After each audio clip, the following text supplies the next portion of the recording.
자, 창세기 49장 또 보도록 하겠습니다. 48장에서 요셉의 아들들을 입양하고 축복하고 또 이제 자신의 하나님께서 이끌어 가셨던 그런 것들을 또 고백하는 야곱의 모습을 보면서 성숙한 야곱의 모습을 봤는데요. 이번에 이제 요셉과 요셉의 아들뿐만 아니라 다른 모든 아들들을 불러 모읍니다. 1절에 보면 야곱이 그 아들들을 불러 이르되 너희는 모이라. 너희가 후일에 당할 일을 내가 너희에게 이르겠다라고 얘기하면서 이제 사람들을 이제 부르죠. 자, 이렇게 부르는 건 결국 어떤 면에서는 이제 유언의 의미가 있고요. 또 앞에서 48장과 이어서 생각한다면 아들들에 대한 축복의 의미가 있을 것이고, 근데 실제로 야곱이 했던 얘기는 너희가 후일에 당할 일을 알려주겠다라고 얘기하는 것은 예언적 성격도 있겠죠. 그래서 여러 가지 복합적인 그런 일들로 볼 수 있겠습니다. 축복과 또 유언과 뭐 예언적 성격 이렇게 보면 되겠고요. 근데 이제 일단 직접적으로 얘기하는 거를 봐서는 이제 후일에 당할 일, 그러니까 예언적 성격이 좀 강하겠죠. 그래서 이 예언은 28절에 보면 그 아들들의 분량대로 주어졌다고 얘기합니다. 각자의 분량대로 28절에 곧 그들의 각 사람의 분량대로 축복하였다라고 얘기하죠. 그러니까 여기서는 축복이라는 단어를 쓰고 있고 앞에서는 당할 일에 대해서 얘기하고 있고, 근데 내용을 자세히 보면 이게 축복인가 싶긴 해요. 그래서 뭐 몇몇 사실 축복을 받은 사람은 유다와 요셉밖에 없고, 뭐 분량도 제일 길고요. 다른 사람들은 약간 좀 애매하고 축복인지 아닌지 잘 모르겠고, 심지어 시몬과 레위는 저주를 받았죠. 7절에 보면 그 노여움이 혹독하니 저주를 받을 것이요 분기가 맹렬하니 저주를 받을 것이라. 그래서 유언을 하는데 아이들 불러놓고 뭐 하는지 약간 그런 느낌이 없지 않아 있습니다. 근데 이제 구조적으로는 굉장히 이제 잘 짜여진 구조예요. 나중에 뭐 프린트 보시면 뭐 그 샌드위치 구조로 되어 있고요. 27절까지 이렇게 또 되어 있어서 뭔가 나름대로 이제 문학적 구조를 가지면서 이렇게 했는데, 이게 그 엄마별로 이렇게 나눠놨어요. 레아의 아들, 그다음 비라의 아들, 실바의 아들, 그다음 비라의 아들, 라헬의 아들, 이렇게 해서 구조를 찾고 있고, 그래서 만약에 이제 여러분들 이 부분을 설교한다면 아주 자세히 들어가면 이 각 사람들에게, 그 아들들에게 전해졌던 그 뭐 예언 혹은 유언, 축복들을 하나하나 분석하는 것도 의미가 있을 수 있지만, 그렇게 되면 굉장히 지루해질 수 있겠죠. 왜냐하면 나한테 얘기하는 건 모르겠는데 지금 대상이 분명히 정해져 있고, 그리고 시컷 읽어봤는데 좋은 얘기가 아니고 뭐 이러면, 그래서 저는 뭐 설교 전략상으로는 뭐 하나님 말씀을 모든 것을 다 차근차근 잘 봐야 된다, 뭐 그런 입장에서는 또 보는 것도 의미가 있지만, 굳이 뭐 하나하나 다 다루면서 할 필요는 우리에겐 없고, 1차 독자들이나 뭐 지금 예언을 듣고 있는 사람들에겐 당연히 의미가 있는 거겠죠. 그렇지만 우리한테는 조금 이제 2차적인 의미이기 때문에 거리를 좀 두는 것도 뭐 하나의 방법이 될 수 있겠습니다. 그렇지만 아까 말씀드렸던 것처럼 이런 예언 혹은 축복은 1차 독자들에게 굉장히 도전이 되었겠죠. 지금 이제 이스라엘 백성 출애굽하고 뭐 이 얘기를 듣고 있다면 이들에게는 굉장히 도전적인 얘기기도 하면서 뭐 좀 마음 아픈 구석이 될 수 있겠죠. 자기 조상이 막 저주받고 뭔가 좀 안 좋은 얘기 듣고, 뭐 유다는 뭐 우리가 좀 될 것 같고, 요셉의 자손들은 므낫세 에브라임은 또 어깨뽕이 이렇게 들어가고, 뭐 이런 여러 가지에서 상황 가운데서 이걸 이제 예언 같은 것을 결정론으로 보면 사실 아무런 여지가 없죠. 우리는 끝났구나. 그러면 이후에 이제 1차 독자들에게도 우리는 안 되는데 뭐 이렇게 돼버리면 이게 이제 예언의 원래 효과가 아니겠죠. 선지자들이 예언할 때도 마찬가지예요. 이게 결정론으로 가서 너희들은 절대 변할 수 없어서가 아니라 그렇게 해서 너희가 심판을 받을 것이라는 얘기는 뭐예요? 회개를 전제를 하고 있는 거죠. 그거를 요구하려고 너 그렇게 하면 혼나? 맞아. 너 이렇게 하면 아빠한테 혼나? 이렇게 얘기하는 건 진짜 혼내고 싶어서 하는 게 아니라 변화를 촉구하는 거잖아요. 그래서 이런 예언도 야곱이 하는 건 변화를 촉구하는 것이라고 볼 수 있겠고 또 반성을 촉구하는 것일 수 있겠죠. 이제 과거에 너희들이 이렇게 했기 때문에 이런 일이 있을 수밖에 없다. 그럼 어떻게 할 것이냐?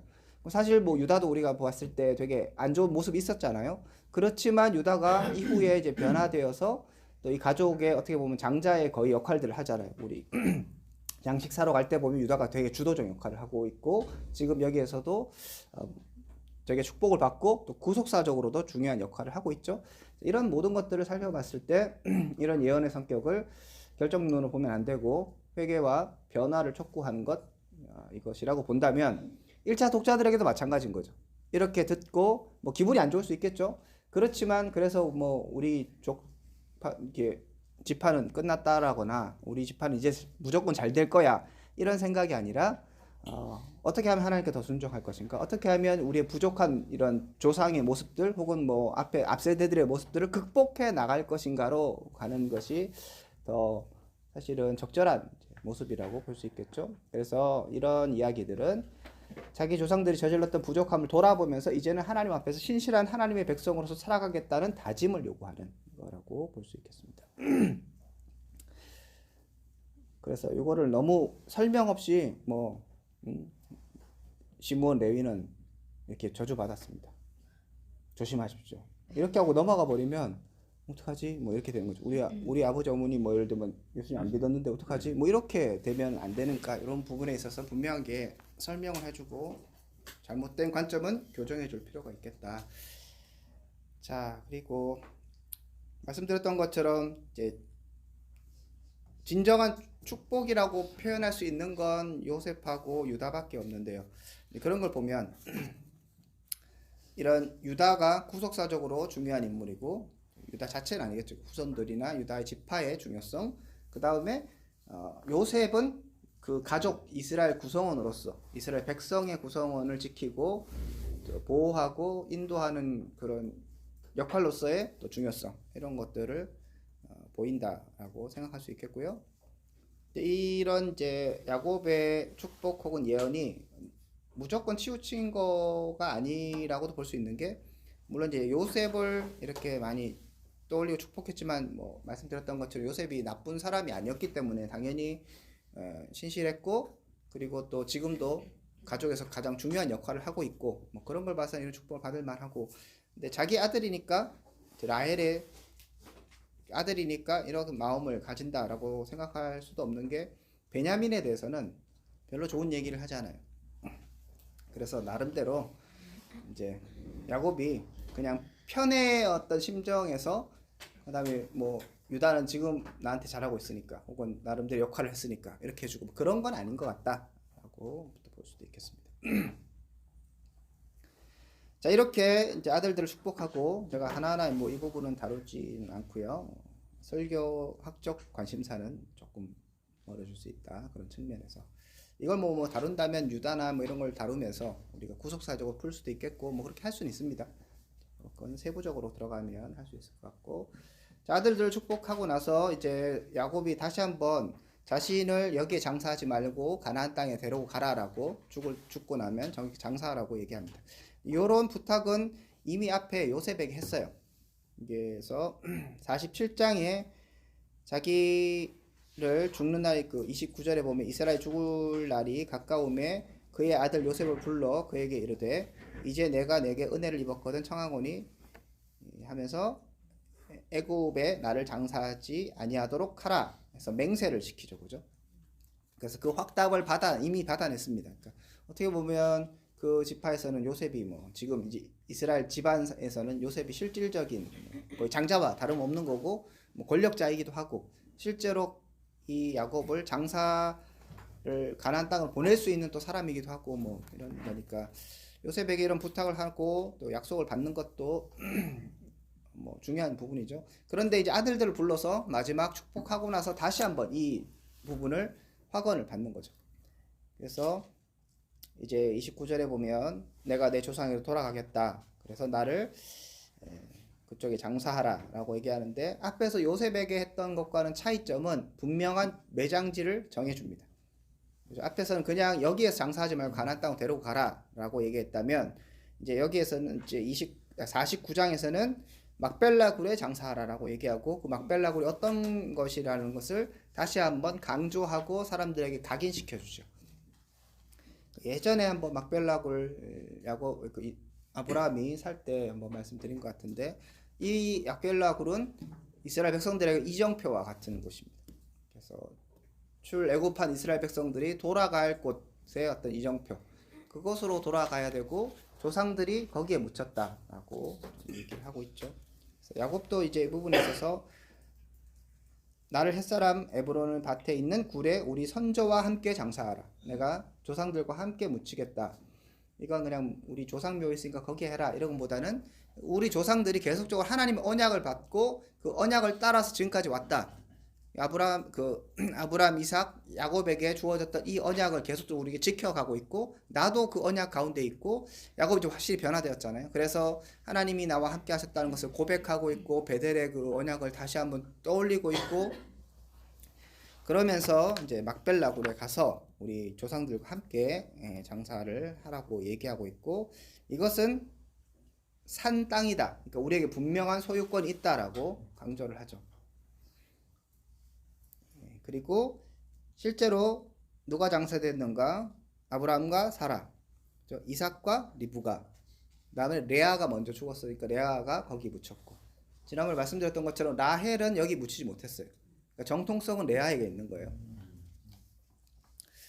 그래서 레아가 거기에 있고 나도 이제 그쪽으로 가게 되겠다. 그렇게 가야 될 것이다 라고 얘기하면서, 이거 산 거니까 우리 땅이다. 그러니까 우리의 땅이 저기에 있기 때문에 거기가 고향이라는 거죠. 이 부분을 이제 아들들에게 전체적으로 인식을 시켜줍니다.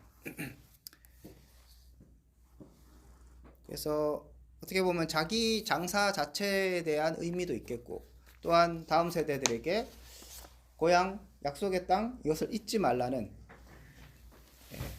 그런 측면에서도 뭐 유언으로서 중요한 부분이겠죠. 자, 이렇게 이제 얘기를 할 때 야곱은 자신이 죽는 것을 조상들에게 돌아간다라고 이제 언급을 합니다. 33절에 보면 내가 내 조상에게로 돌아가리니 되어 있죠. 그다음에 침상에서 죽을 때 보면 어디 있지?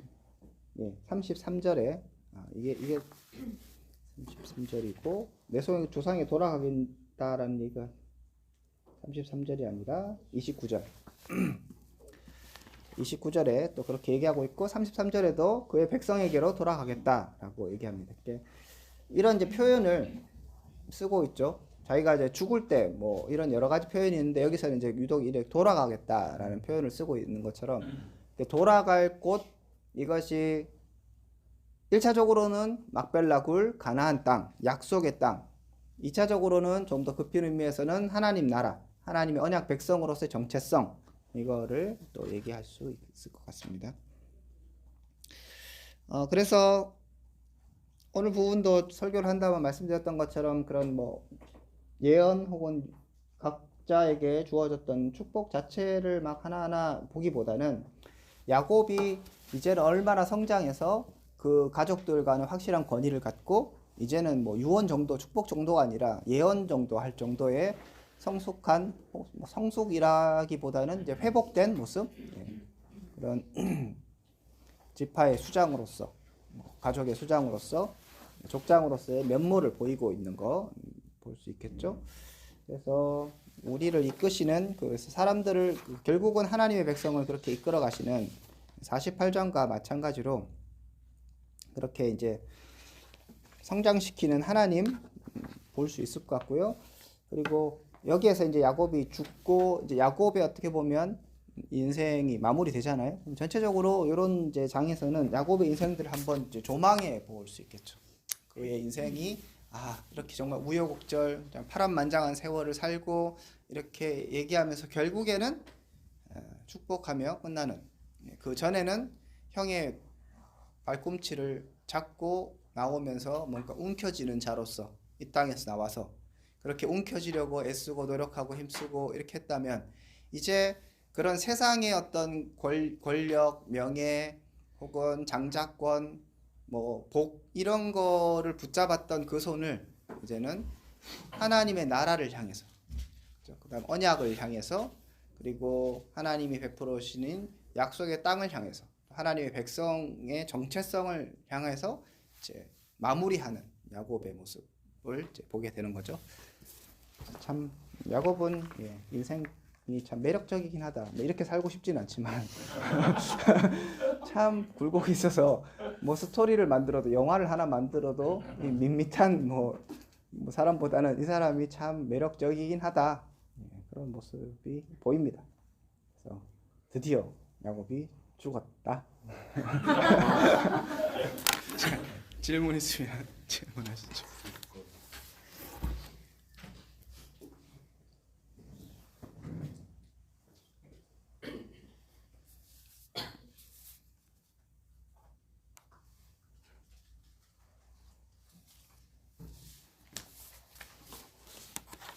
근데 실제로 이걸 보면서 이 사람들이 회개했는지, 그러니까 자기 조상들의 그런 좋지 않은 예언들을 받고 회개한 모습들이 나중에 나오나요? 아니요.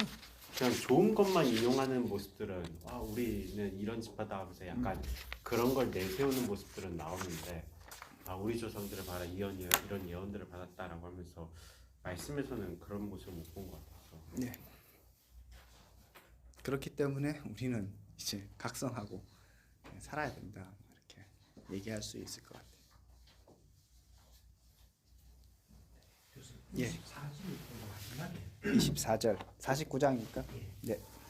이스라엘의 한국적인 목자가 나오게 그게 혹시 누군지 이렇게 다시요. 몇 절요? 24절. 24절. 예, 요셉의 활은 도리어 굳세며 그의 팔은 힘이 있으니 이는 야곱이 적는 자 이스라엘의 반석인 목자의 힘을 손을 힘입니다.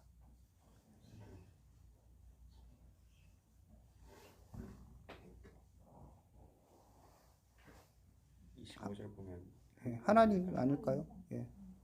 야곱의 전능자라고 얘기하고 있고, 반석이라고 얘기했고, 목자라고 얘기했으니까 하나님이라고.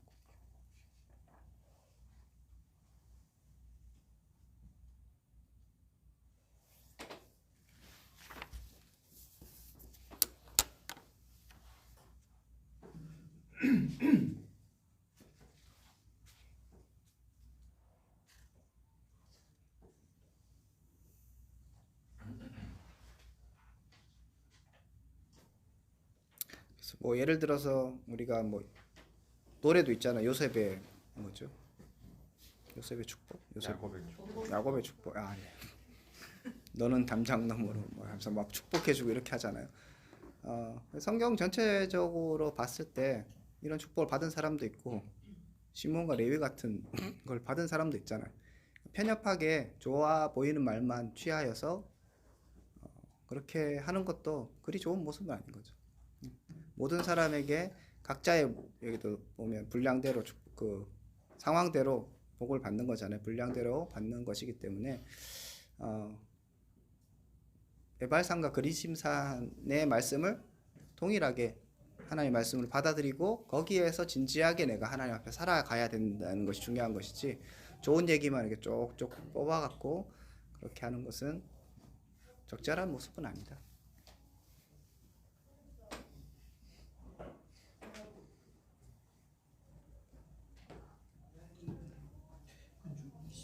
그 부분이 영어 성경하고 차이가 좀. 예. 영어를 안 봐서 잘 모르겠습니다. 제가 본 자세한 내용은 확인을 안 했어요. 왜냐면 되게 슬플 것 같아요. 왜요? 왜 갑자기? 좋은 말 때문에 자기는 물어뜯는 우리가 아침에 빼앗은 것을 먹고 내게 흩어진 것을 보나. 그래서 뭐 이런 거 하나하나를 이제 봤을 때는 우리의 지금 관점에서는 일이가 안 좋을 수 있는데, 제가 그 당시에는 뭐 좋다 이런 게 아니라 이제 역사적 해석을 했을 때는 또 이제 약간 뉘앙스가 다를 수는 있어요. 그러니까 가능성은 좀 열어놓고, 그래서 제가 이거 하나하나 안 보는 건 그거 보려면 너무 시간 좀 많이 걸리고, 그래서 넘어가긴 했는데, 그래서 그냥 무조건 뭐 이게 좀 별로 안 좋은 것이다 뭐 이렇게 볼 것도 없고, 그렇다고 해서 일단 우리의 관점에서는 이게 그렇게 그런 모습은 잘 안 보이니까 그 정도 우리가 느낌만 가져가자고. 고음터지가 쟁취하고 이러는 느낌이.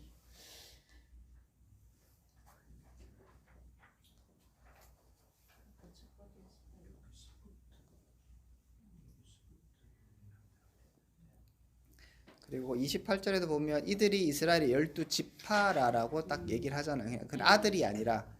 그래서 요게 이제 벌써 이제 1차 독자들을 염두에 둔 것이고 너희들이 바로 이 아이 사람들의 자손이다. 이런 축복과 예언을 받은 사람들이다 라고 얘기하면서 단순하게 이 사람들이 받았던 그거보다는 이제 1차 독자들에게 이것이 어떤 의미가 있는가를 얘기하는 거라고 좀 볼 수 있겠습니다. 교수님 아까 그 레아가 예. 그 어디지 여기 묻히잖아요. 예, 막벨라 그래요. 그 전통성이 레아한테 있다고 하셨잖아요. 네. 라헬은 안 묻혔고 네.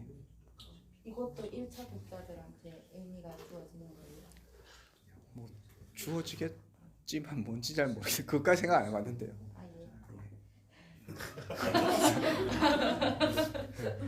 그냥 1차 독자라기보다는 야곱의 인생은 자기가 생각하고 결정하고 움켜쥐려고 했던 것이 어떻게 보면 다 어긋나는 거라는 거죠. 라헬을 받으려고 했는데 하나님이 주신 건 레아였잖아요. 이게 야곱이 받아들일 수 없는 어떤 상황인 건 맞아요. 인간적인 측면에서는 자기는 라헬을 사랑했는데 왜 레아야 이렇게 얘기할 수 있지만 어쨌든 간에 하나님의 관점에서는 네가 그렇게 움켜쥐고 뭐 네가 이렇게 애쓰고 하는 것으로 인생이 되는 게 아니다 라는 것들을 분명히 보여주시는 거죠.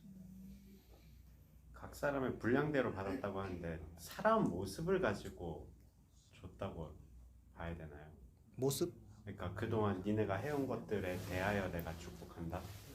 니네 모습들 아니면은 그냥 아니면 그냥 그런 거 상관없이 그러니까 분량이 되게 이제 큰 의미가 있을 거예요. 그래서 이 사람들이 과거 했던 거 약간 이제 뭐 레위나 이런 사람들을 보면 이들이 뭐 사람들 가서 죽이고 뭐 이런 잔혹성이 있었잖아요. 그러니까 이런 얘기들이 나오고 그다음에 우리가 다른 정보가 없으니까 예를 들면 베냐민은 전혀 뭐 아무 이것도 없는데 이렇게 하니까 얘가 뭐 이런 인물 정확히 모르니까 100% 그들의 행위 때문에 이런 결과가 나왔다라고 얘기할 수 없지만 대략적인 관점에서 그런 게 맞는 것 같고 또 하나는 그런 행위가 그럼 무엇인가를 얘기했을 때 우리가 달란트 비유처럼 결국은 그 사람에게 하나님이 맡겨주신 어떤 분량들이 있다는 거죠.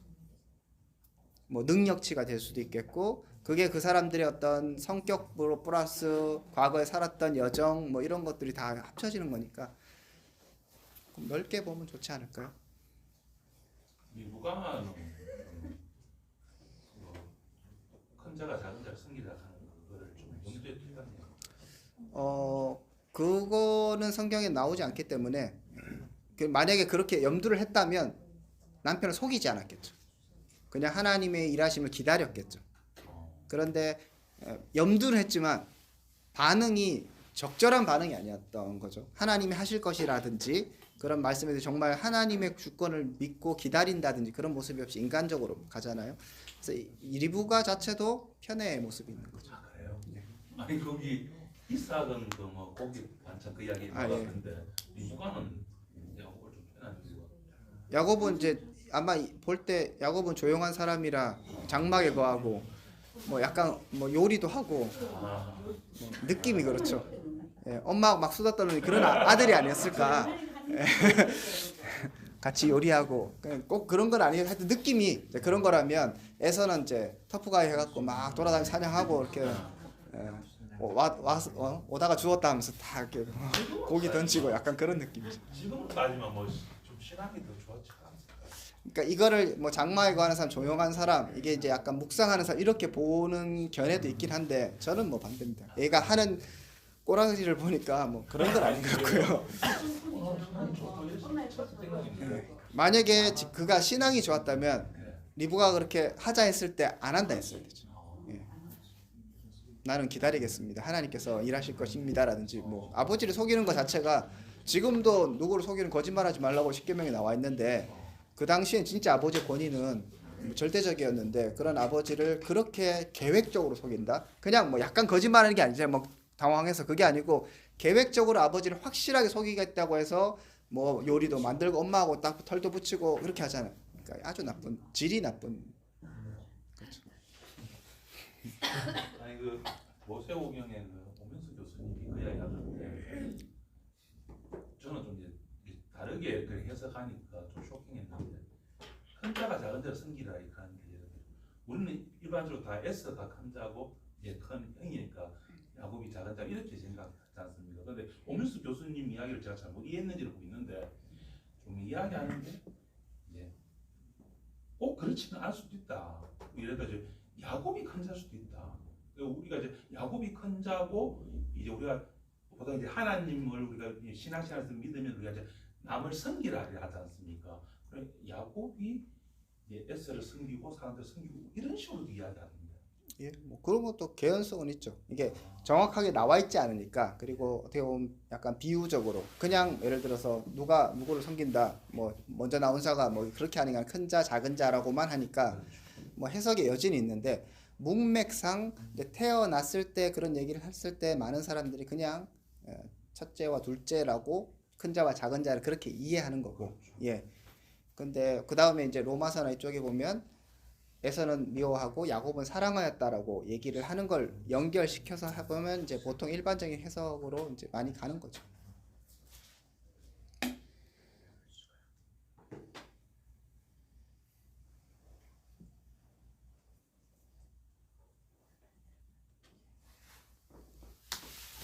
예, 또 질문 있으실까요?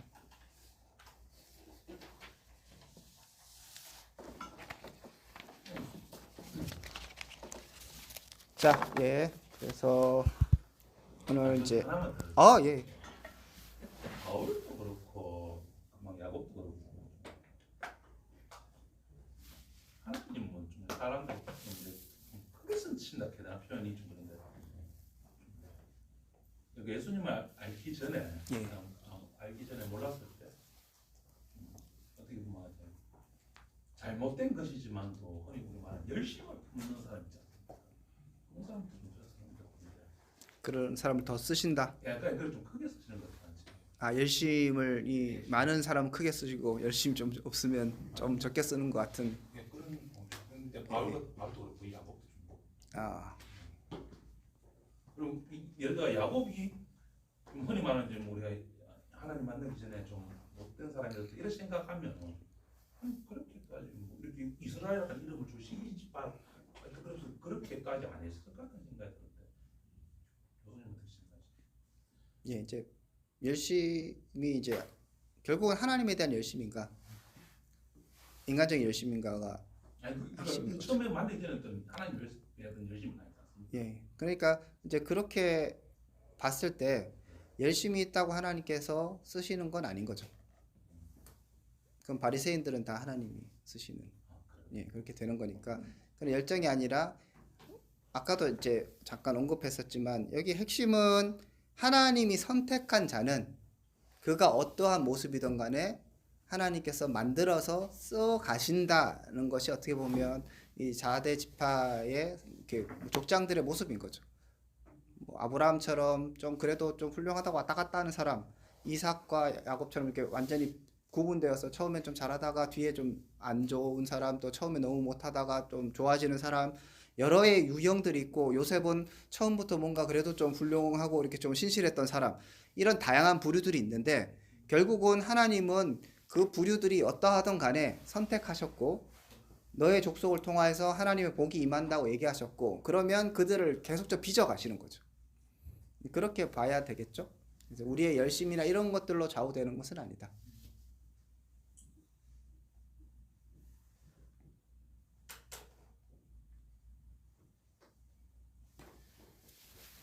되셨습니까? 자, 예, 그렇게 마무리하도록 하고요. 다음 주에 이제 마지막 모임하면서 50장 하고 창세기를 마무리하도록 하겠습니다. 수고하셨습니다. 감사합니다.